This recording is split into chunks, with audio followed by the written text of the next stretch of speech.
بسم اللہ الرحمن الرحیم. میں ہوں زر جاوید اور آج ہم بات کر رہے ہیں D G I S P R کی پریس کانفرنس اور اس کے بعد تحریک انصاف کے رہنماؤں کی پریس کانفرنس. جوابی رد عمل ان کا کیا تھا اور کچھ بات کریں گے لندن میں کیا ہو رہا ہے، اور وزیر داخلہ محسن نقوی وہ لندن پہنچ چکے ہیں اور وہ کیا کرنے جا رہے ہیں. سب سے پہلے تو ایک بات ذہن میں رکھیے، بلکہ سب کو پتہ ہے کہ پاکستان اس وقت حالت جنگ میں ہے. پاکستان کے خلاف جنگ مسلط کی گئی اور وہ کی سب سے پرانے اور گھٹیا دشمن بھارت نے، اور جس کا جواب پاکستان کی جری بہادر افواج نے پوری طاقت کے ساتھ دیا اور اپنے سے کئی گنا بڑے دشمن بھارت کو چاروں شانے چت کیا. اب ہو کیا رہا ہے؟ بھارت میدان جنگ میں تو شکست کھا چکا ہے. اس کو جو انٹرنیشنلی اس کی بے عزتی ہو رہی ہے، جو اس کو ہزیمت اٹھانا پڑ رہی ہے، وہ سب کے سامنے ہے. اب اس کے سامنے راستے کیا ہیں؟ اب اس کے سامنے راستے ہیں کہ وہ پاکستان کے اندر جو موجود پاکستان دشمن ہیں ان کو استعمال کرے. اور اس وقت سب سے بڑا اعلیٰ کار ان کا بنا ہوا ہے اس وقت تحریک انصاف کے ساتھ جڑے جو ان کے سوشل میڈیا کے لوگ، اور سب سے بڑھ کر تحریک انصاف کے سربراہ جو عمران خان ان کا. اب آپ پچھلے چند مہینوں کی ان کی سوشل میڈیا پوسٹ، ان کے بیانات اٹھا کے دیکھ لیں. وہ مسلسل پاکستان اور پاکستان کے افواج کے خلاف، پاکستان کی افواج کے سپہ سالار کے خلاف مسلسل ہرزہ رسائی کر رہے ہیں. مسلسل ان کی ہر پوسٹ کے اندر بدتمیزی، بد لحاظی اور ایسے ایسے جملے استعمال کیے جاتے ہیں جو عام آدمی سوچ بھی نہیں سکتا. اس ساری صورتحال میں ابھی جو عثما صاحبہ ہیں، ان کی بہن ہے، ان سے ملاقات کے بعد بھی جب بیان جاری ہوا تو اس میں بھی یہی الفاظ استعمال کیے گئے. تو ایک اسٹیٹ جو ہے، ایک جو ملک ہے، وہ اسی صورت میں چلتا ہے جو اگر اس میں قانون کی حکمرانی ہے.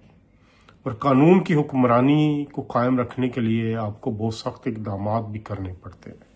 ابھی تو سخت اقدامات ہوئے ہی نہیں. عمران خان ایک کرپشن کے الزامات میں سزا ہوئی ہے، جیل میں ہے.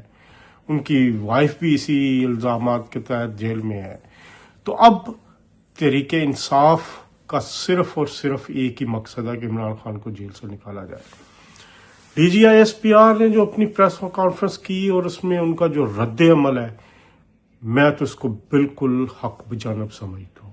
چند ہمارے جو دانشور حضرات ہیں وہ شاید اس سے اختلاف کریں. میں نے کچھ لوگوں کی رائے پڑھی، کچھ بڑے اسلام آباد میں بیٹھے کچھ ایسے بابو ٹائپ صحافی بھی ہیں، دانشور ہیں، جو سمجھتے ہیں کہ شاید ان کے کہنے سے ہی دنیا چلتی ہے. وہ اپنی ایک دنیا میں ہی رہ کے وہ کہتے ہیں جی کہ جواب دینے کی کیا ضرورت تھی، کوئی آپ کو آتا ہے ایک چپیڑ مار کے نکل جاتا ہے تو آپ آگے دوسرا کر دیں. مطلب یہ سوچ ان لوگوں کی ہے جو اسلام آباد کی مزاج کو سمجھتے ہیں، اور وہ ان حالات میں اس طرح صرف اور صرف تحریک انصاف تو نہیں کہوں گا، پرو عمران ایک ویورشپ لینے کے لیے. یہ سب سے بڑی بدقسمتی ہے کہ ہمارے بہت سارے لوگ اس رو میں بہہ جاتے ہیں. D G I S P R نے جو اپنی پریس کانفرنس میں کہا بالکل صحیح کہا. اور جو جیل میں بیٹھا ہوا شخص ہے وہ اس وقت پاکستان کی سالمیت کو داؤ پر لگانا چاہتا ہے. سیکیورٹی رسک وہ بن چکا ہے اور اس کے تانے بانے بیرونی دنیا سے جڑے ہوئے ہیں. اور یہ میں آج سے نہیں کہہ رہا، میں کافی دیر سے کہہ رہا ہوں، 1.5-2 سال ہو چکا ہوں کہ یہاں لندن میں بھی باقاعدہ طور پر ایک ڈیسک بنایا گیا ہے بھارت کا جو سفارت خانہ ہے اس کے اندر، جس کا کام ہی صرف اور صرف اینٹی پاکستان کمپین کے لیے. عمران خان ڈیسک بنایا ہوا یہاں پر لندن کے سفارت خانے میں بھارت نے، جہاں صرف اور صرف عمران خان تحریک انصاف کو ڈیل کیا جاتا ہے، وہاں سے فنڈنگ ہو رہی ہے، ماہانہ بنیادوں پر لوگوں کو پیسے دیے جا رہے ہیں، ملینز آف پاؤنڈز اب تک خرچ کیے جا چکے ہیں سوشل میڈیا پر، اور لوگوں کو یہاں پر ان کے ذریعے یہ ساری چیزیں کمپین چلائی جا رہی ہے۔ اس وقت پاکستان عالمی جو ہمارے دشمن ہیں ان کے نرخے میں ہے، ایک طرف بلوچستان کے ذریعے، اب دوسری طرف افغانستان، تو اس سارے معاملے میں عمران خان کو استعمال کیا جا رہا ہے ایک روگ ایجنٹ کے طور پر پاکستان کے خلاف۔ یہ کون سی نیک نامی ہے، یہ کون سی سیاست ہے کہ آپ ایک ملک کے جو سربراہ آرمی کے چیف کا سربراہ ہے اس کے ساتھ اپنے بکس کو قائم رکھنے کے لیے کہ اس نے کیا آپ کی مدد نہیں کی، وہ نیوٹرل کو کیوں رہا، اس کے لیے آپ اس کو اس طرح کے معاملات، اس طرح کے القابات سے نوازتے ہیں۔ اب D G I S P R کی پریس کانفرنس تو ہوئی، تو اس کے بعد اب اس کا ریاکشن دیکھیں کہ تحریک انصاف کے رہنما اس کے بعد خاموش ہیں جو پاکستان میں بیٹھے ہوئے ہیں۔ جو ان کی پریس کانفرنس بھی ہوئی اس میں بھی وہ ایک مصالحت کی بات کر رہے ہیں، بیرسٹر گوہر صاحب بھی مصالحت کی بات کر رہے ہیں، اور ان کے جو دوسرے میں جو لوگ ہیں وہ بھی کہہ رہے ہیں کہ درمیانی راستہ نکلنا چاہیے۔ درمیانی راستہ کس طرح؟ آپ کے لیڈر عمران خان مسلسل بدتمیزی کر رہے ہیں، نیشنل سیکیورٹی سے کھیل رہے ہیں، army chief field marshal Syed Asim Munir کے خلاف ایک گھٹیا پروپیگنڈا کر رہے ہیں، تو آپ ان کو روکنے کے بجائے، اب تو اصل مسئلہ ان کا یہ ہے کہ یہ جو سوشل میڈیا تحریک انصاف کا ہے وہ اس حد تک غالب آ چکا ہے تحریک انصاف کی سیاست پہ کہ جو مقامی بندہ، کوئی سینئر آدمی بھی تحریک انصاف کا بات کرتا ہے تو اس کے وہ خلاف بول پڑتے ہیں۔ اس کی مثال آپ کے بیرسٹر گوہر کے سامنے۔ تو اس وقت تحریک انصاف پاکستان کے اندر جو موجود ہے وہ مکمل طور پر پریشانی کی کیفیت میں ہے، اور وہ بات کرتے ہیں اوپنلی کہ ہمیں عمران خان کی سیاست مروا رہی ہے، عمران خان کی جو بدتمیزی کی سیاست، پاکستان دشمنی کی سیاست وہ مروا رہی ہے۔ عمران خان کی بہنوں نے جو گھناؤنا کردار ادا کیا ہے، جو انڈین چینلز پہ جا کے انہوں نے بات کی ہے، جس طرح وہ پاکستان کے خلاف بولی ہیں، جس طرح پاک فوج کے خلاف بولی ہیں، اس طرح تو کبھی کوئی اور کسی شخص نے بات نہیں کی۔ تو وہ مقصد جو ہے وہ اس وقت کھل کے سامنے آ چکا ہے۔ یہاں لنڈن میں بیٹھی ہوئی جو لابیز ہیں دوسرے ممالک کی جو پاکستان کے خلاف کام کرتی ہیں وہ سب اس وقت ایکٹیو ہو چکی ہیں۔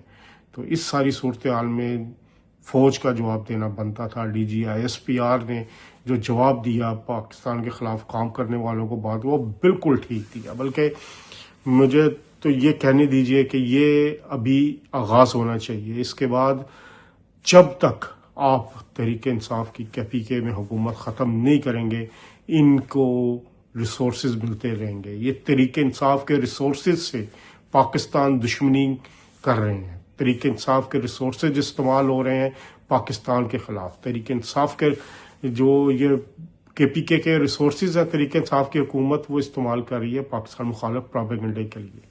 تحریک انصاف کی KPK کی گورنمنٹ جو ہے وہ لائف لائن ہے اس وقت پاکستان کے خلاف پروپیگنڈے کا۔ تحریک انصاف کی یہ حکومت ختم ہونی چاہیے وہاں پہ اب تو کوئی کسی قسم کی گنجائش رہ نہیں چکی، تمام ریڈ لائنز پار ہو چکی ہیں۔ تحریک انصاف کے رہنماؤں کی طرف سے ان کی عمران خان کی بہنوں نے جو انڈین چینلز پہ جا کے بات کر دی، اس کے بعد تو آپ کو شبہ کی گنجائش ہی کوئی نہیں ہے۔ تو اب چاہیے حکومت کو کہ وہ بھی اب آگے آئے، اس کے لیے میز لیے جائیں، جو پاکستان مخالف لوگ ہیں ان کو چن چن کر عبرت کا نشان بنانا چاہیے۔ اور ایک بات یاد رکھیں، پاکستان ہے تو ہم ہیں، اور پاکستان کے اوپر کسی کو حاوی نہیں ہونے دینا چاہیے۔ یہ ساری صورتحال جو ہے یہ بھارت اس میں فنڈنگ کر رہا ہے، کھل کر کر رہا ہے، اور امریکہ میں بیٹھا ہوا جو سوشل میڈیا ونگ ہے تحریک انصاف کا وہ اس سارے پروپیگنڈے میں ملوث ہے۔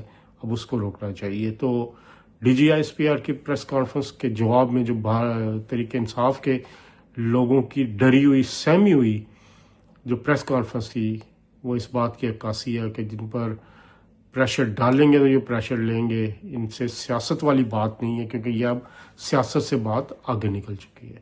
اب کچھ بات کرتے ہیں۔ وزیر داخلہ محسن نقوی لندن پہنچ چکے ہیں، ان کی اہم ملاقات ہونے جا رہی ہے پیر کے روز، فارن اینڈ کامن ویلتھ آفس برطانیہ کے ہمیش فوکنر ہیں جو منسٹر ہیں جو پاکستان کو دیکھتے ہیں، ان کے ساتھ ملاقات ہوگی، اور ایک پاکستان کی طرف سے ڈوزیئر جو ہے وہ پیش کیا جائے گا برطانوی حکومت کو، اور 2 صاحبان جو یہاں پر ہیں جن پر مبینہ طور پر الزامات لگائے گئے ہیں، شہزاد اکبر صاحب اور عادل راجہ، جو مبینہ الزامات ہیں جو ان کی وہ دونوں تردید کرتے ہیں، لیکن اس پر جو ڈوزیئر ہے وہ محسن نقوی صاحب دے رہے ہیں برطانوی حکومت کو، اور ان سے مطالبہ کیا جائے گا کہ وہ برطانوی سرزمین کو پاکستان کے خلاف استعمال ہونے سے روکیں اور اس پر کارروائی کی جائے۔ تو یہ منڈے کو ملاقات ہونے جا رہی ہے، اور وزیر داخلہ محسن نقوی جو ہے وہ اس سلسلے میں ملاقات کریں گے فارن آفس جا کر برطانیہ کے، اور اس پہ بات ان 2 پہ نہیں رک رہی، تقریباً کوئی 20 کے قریب لوگ ایسے ہیں جو برطانیہ کی سرزمین میں ہیں، جو پاکستان کے خلاف پروپیگنڈے میں نہیں، پاکستان کی سالمیت کے خلاف جن پر الزامات ہیں کہ وہ اس کے لیے کام کر رہے ہیں، جن میں یوٹیوبرز بھی ہیں، پولیٹیکل جو لوگ تحریک انصاف سے جڑے ہیں وہ بھی ہیں، تو سوشل میڈیا کے لوگ بھی ہیں، اور بہت سارے ایسے لوگ ہیں جو فنڈنگ کر رہے ہیں پاکستان مخالف ایکٹیویٹیز کے لیے، تو ان کے بھی ڈیٹا ہاتھ لگ چکا ہے پاکستانی حکومت کا، تو وہ بھی برطانوی حکومت کو مہیا کیا جائے گا۔ تو محسن نقوی صاحب اس حوالے سے کافی ایکٹیو ہیں، وہ اس سارے معاملے کو اب آگے لے کے چل رہے ہیں۔ اب تک کے لیے اتنے، انشاءاللہ اگلے پروگرام میں کچھ نئی تفصیلات کے ساتھ۔